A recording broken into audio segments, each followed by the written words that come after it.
अध्याय 9। आधी रात की लड़ाई।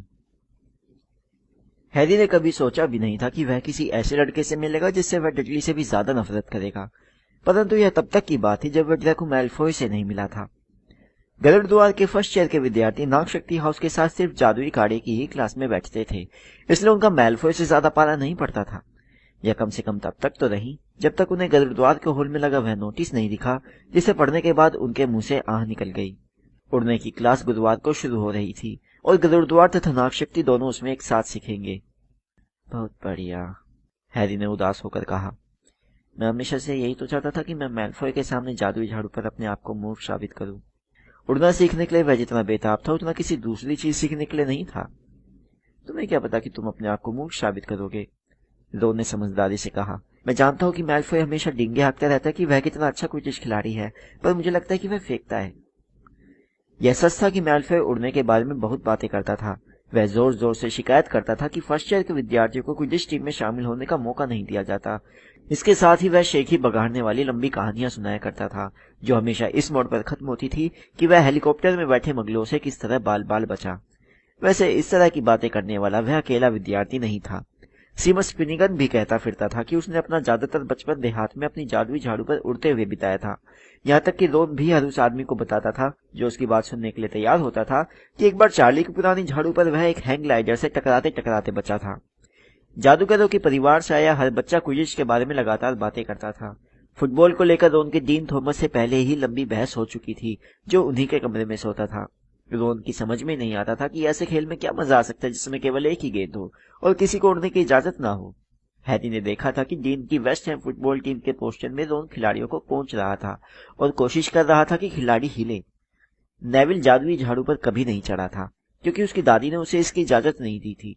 मन में हैरी को लगता था कि उन्होंने समझदारी का काम किया, क्योंकि जब नेविल के दोनों पैर धरती पर रहते थे तब भी उसके साथ बहुत दुर्घटनाएं होती थी। हरमाइनी ग्रेंजर भी उड़ने को लेकर उतनी ही घबरा रही थी जितना कि नेविल। यह एक ऐसी चीज थी जिसे आप किताब में पढ़कर नहीं सीख सकते। वैसे ऐसा नहीं था कि उसने कोशिश नहीं की। गुरुवार को नाश्ते के समय हरमाइनी ने सबको बहुत बोर किया। वह उन्हें उड़ने के बारे में टिप्स दे रही थी, जो उसने लाइब्रेरी की एक किताब क्विडिच शुरुआत से आज तक से सीखी थी। नेविल उसके हर शब्द को कान लगाकर सुन रहा था। वह हर उस चीज को जानने के लिए उतावला था जो बाद में जादुई झाड़ू पर सफलतापूर्वक चढ़ने में उसकी मदद कर सके। परंतु बाकी सब लोग तब बहुत खुश हुए जब डाक आने से हरमाइनी का लेक्चर खत्म हो गया।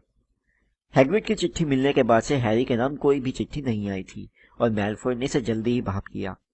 मैलफॉय का ईगल उल्लू घर से उसके लिए हमेशा मिठाई का पैकेट लेकर आता था, जिन्हें वह नागशक्ति की टेबल पर शान से झाड़ते हुए खोलता था। एक कैरल उल्लू नेविल के लिए उसकी दादी का एक छोटा पैकेट लाया। उसने इसे रोमांचित होकर खोला।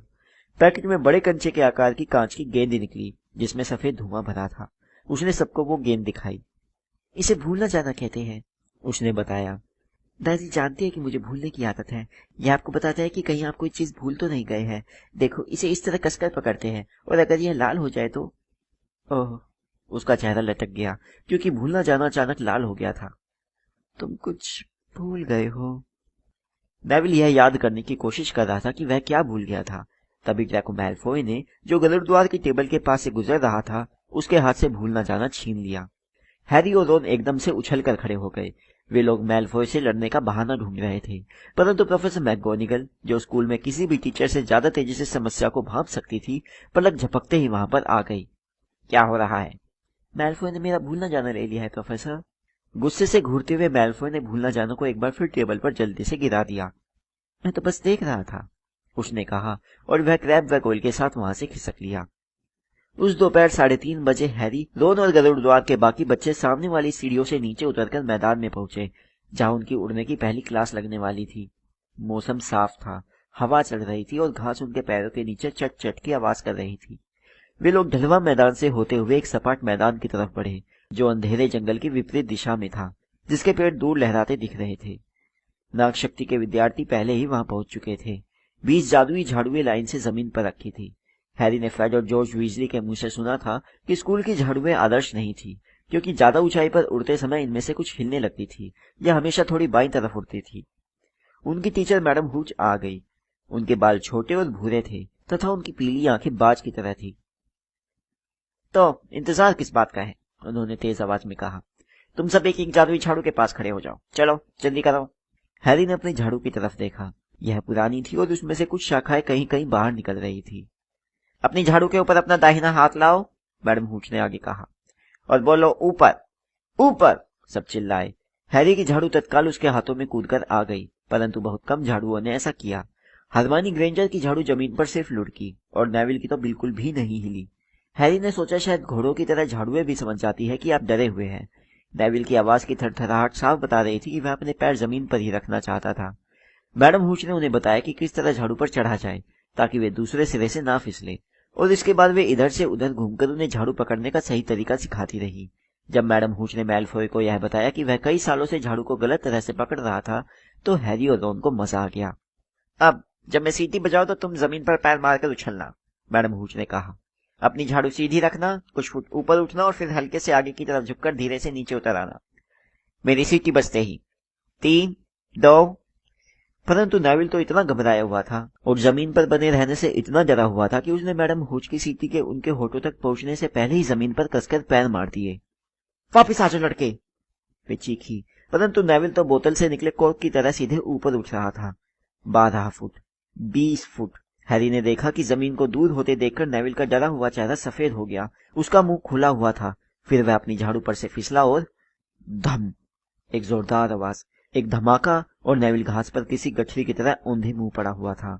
उसकी जादुई झाड़ू अब भी ऊपर की तरफ चली जा रही थी और फिर वह आलसी अंदाज में अंधेरे जंगल की तरफ बढ़ने लगी तथा नजरों से ओझल हो गई।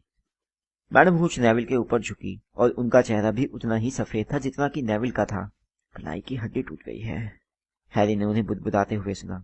चलो उठो लड़के, कुछ भी नहीं हुआ है, उठो। वे बाकी क्लास की तरफ मुड़ी।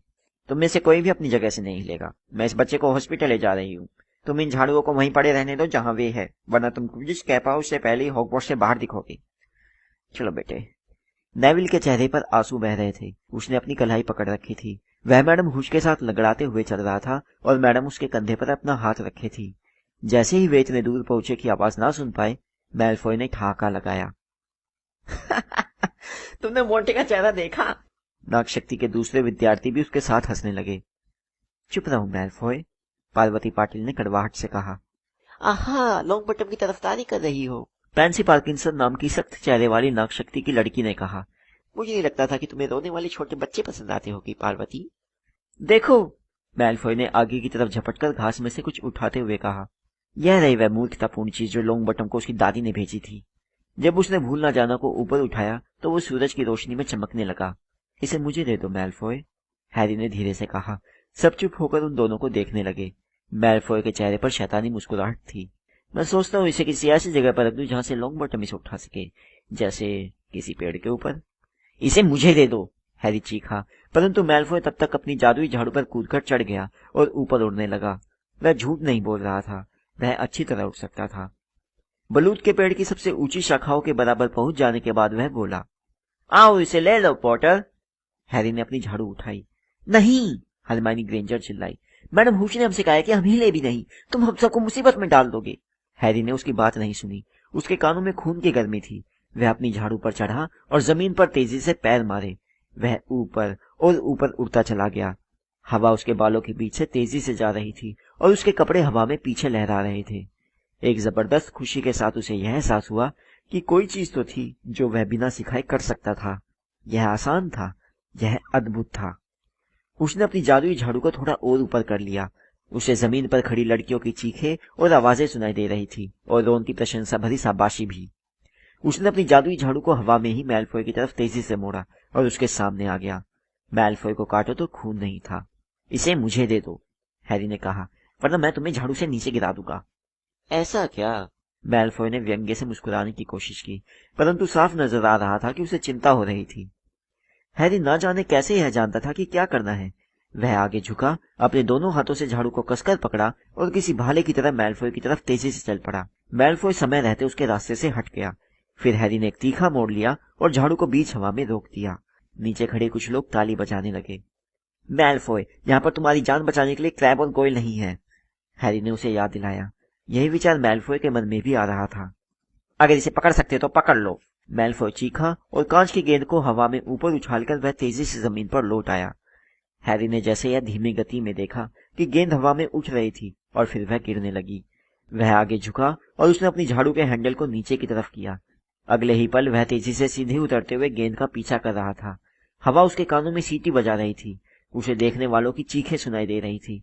उसने अपना हाथ फैलाया और जमीन से 1 फुट ऊपर गेंद पकड़ ली। समय रहते उसने अपनी झाड़ू को सीधा किया और फिर घास पर हल्के से लुढ़क गया। भूल ना जाना उसकी मुट्ठी में सुरक्षित था। Harry Potter! जितनी तेजी से उसने गोता लगाया था, उसका दिल उससे भी ज्यादा तेजी से डूब गया। प्रोफेसर मैगोनिगल उनकी तरफ भागती हुई आ रही थी। वह अपने कांपते हुए पैरों पर खड़ा रहा। कभी नहीं, मैंने हॉगवर्ट्स में ऐसे पहले कभी। प्रोफेसर मैगोनिगल सदमे के मारे कुछ बोल नहीं पा रही थी और चश्मे के पीछे से उनकी आंखें गुस्से से तमतमा रही थी। तुम्हारी हिम्मत कैसे हुई? तुम्हारी गर्दन टूट सकती थी। उसकी गलती नहीं थी प्रोफेसर। चुप रहो मिस पटेल। परंतु मैल्फॉय, रहने दो मिस्टर वीजली। पॉटर, मेरे पीछे आओ अभी। हैरी ने चलते चलते मैल्फॉय, क्रैब और गोल की विजयी मुस्कान देखी। जब प्रोफेसर मैगोनिगल महल की तरफ बढ़ी तो हैरी मुर्दा पैरों से उनके पीछे पीछे चल रहा था। वह जानता था कि उसे स्कूल से निकाल दिया जाएगा। वह अपने बचाव में कुछ कहना चाहता था, परंतु ऐसा लग रहा था जैसे उसकी आवाज में कहीं कुछ गड़बड़ हो गई थी। प्रोफेसर मैगोनिगल उसकी तरफ देखे बिना धड़धड़ाती हुई चली जा रही थी। उनके साथ चलने के लिए उसे लगभग दौड़ना पड़ रहा था। अब उसने यह कर दिया था। वह 2 सप्ताह भी नहीं टिक पाया। वह 10 मिनट में अपना संदूक जमा रहा होगा। जब वह डर्सली परिवार की चौखट पर दोबारा पहुंचेगा तो वे लोग क्या कहेंगे? वे सामने वाली सीढ़ियों से ऊपर चढ़े और अंदर जाने के बाद संगमरमर की सीढ़ियों पर चढ़कर ऊपर गए, परंतु इस बीच प्रोफेसर मैगोनिगल ने उससे एक शब्द भी नहीं कहा। उन्होंने झटका देकर दरवाजे को खोला और गलियारों में तेजी से चलती रही। हैरी दुखी मन से उनके पीछे भागता रहा। शायद वे उसे डंबलडोर के पास ले जा रही थी। उसने हैग्रिड के बारे में सोचा, जिसे स्कूल से निकाल दिया गया था परंतु रखवाले के रूप में वहां रहने दिया था। शायद वह भी हैग्रिड का असिस्टेंट बनकर वहां रह सकता था। उसके पेट में मरोड़ उठने लगी जब उसने यह कल्पना की कि रोन और दूसरे लोग जादूगर बन चुके हैं, जबकि वह हैग्रिड का बैग टांगकर मैदान में इधर से उधर घूम रहा है। प्रोफेसर मैगोनिगल एक क्लासरूम के बाहर रुक गई। उन्होंने दरवाजा खोला और अपना सिर अंदर डाला। माफ कीजिए प्रोफेसर फ्लिकविक, क्या मैं कुछ देर के लिए वुड को ले जा सकती हूँ? वुड? हैरी ने हैरानी से सोचा, क्या वुड कोई लकड़ी थी जिससे वे उसकी पिटाई करना चाहती थी? परंतु वुड 5th ईयर का एक हट्टा कट्टा लड़का निकला जो फ्लिकविक की क्लास से बाहर आते समय काफी उलझन में दिख रहा था। तुम दोनों मेरे पीछे आओ, प्रोफेसर मैगोनिगल ने कहा और वे सभी गलियारे में चल पड़े। वुड हैरी की तरफ उत्सुकता से देख रहा था। अंदर, यहाँ पर। प्रोफेसर मैगोनिगल ने उन लोगों को एक क्लासरूम दिखाया जो खाली था, सिवाय पीव्स के, जो ब्लैकबोर्ड पर गालियां लिखने में जुटा था। बाहर पीव्स! वे चिल्लाई। पीव्स ने कूड़ेदान में चौक फेंकी, जिसकी तेज आवाज आई और इसके बाद वह चिल्लाता हुआ बाहर चला गया। उसके जाने के बाद प्रोफेसर मैगोनिगल ने दरवाजा धड़ाम से बंद किया और उन लोगों की तरफ गर्दन घुमाई। पॉटर, यह ओलिवर वुड है। वुड, मैंने तुम्हारा नया खोजी ढूंढ लिया है। वुड के चेहरे के भाव बदल गए। पहले जहां आश्चर्य था वहां अचानक खुशी दिखने लगी थी। आप सच कह रही है प्रोफेसर? बिल्कुल, प्रोफेसर मैगोनिगल ने फुर्ती से कहा। इस लड़के में जन्मजात प्रतिभा है। मैंने आज तक किसी को इस तरह उड़ते नहीं देखा। क्या जादुई झाड़ू पर चढ़ने का यह तुम्हारा पहला मौका था पॉटर? हैरी ने चुपचाप सिर हिलाया। उसे जरा भी अंदाजा नहीं था कि क्या हो रहा था, परंतु अब उसे लग रहा था कि उसे निकाला नहीं जाएगा। इस वजह से उसके पैरों में थोड़ी जान लौट आई। प्रोफेसर मैगोनिगल ने वुड को बताया, इसने उस चीज को 50 फुट गोता लगाने के बाद अपने हाथ में पकड़ लिया और इसे खरोच तक नहीं आई। चार्ली वीजली भी ऐसा नहीं कर सकता था। वुड का चेहरा अब ऐसा दिख रहा था जैसे उसके सभी सपने एक साथ सच हो चुके थे। कभी क्विडिच का मैच देखा है पॉटर? उसने रोमांच से पूछा। फिर गरुड़द्वार टीम का कप्तान है, प्रोफेसर मैगोनिगल ने बताया। इसका शरीर भी बिल्कुल खोजी की तरह है, वुड ने कहा, जो अब हैरी के चारों तरफ घूमकर उसे घूर रहा था। चपल, फुर्तीला। हमें इसे एक अच्छी सी झाड़ू दिलानी होगी प्रोफेसर। मुझे लगता है निम्बस 2000 या क्लीन स्वीप 7। मैं प्रोफेसर डंबलडोर से बात करूंगी और देखूंगी कि क्या हम फर्स्ट ईयर के नियम में ढील दे सकते हैं। ईश्वर जानता है, हमें पिछले साल से अच्छी टीम चाहिए। आखिरी मैच में नागशक्ति ने हमें रोन डाला था और मैं कई सप्ताह तक सेवरस स्नेप से आंखें नहीं मिला पाई थी। प्रोफेसर मैगोनिगल ने चश्मे के ऊपर से हैरी को सख्ती से घूरा। मैं यह सुनना चाहूंगी कि तुम मेहनत से सीख रहे हो पॉटर, वरना मैं तुम्हें सजा देने का अपना इरादा बदल लूंगी। फिर वे अचानक मुस्कुराई। तुम्हारे डैडी को तुम पर गर्व होता, उन्होंने कहा। वे खुद बहुत अच्छे क्रिकेट खिलाड़ी थे।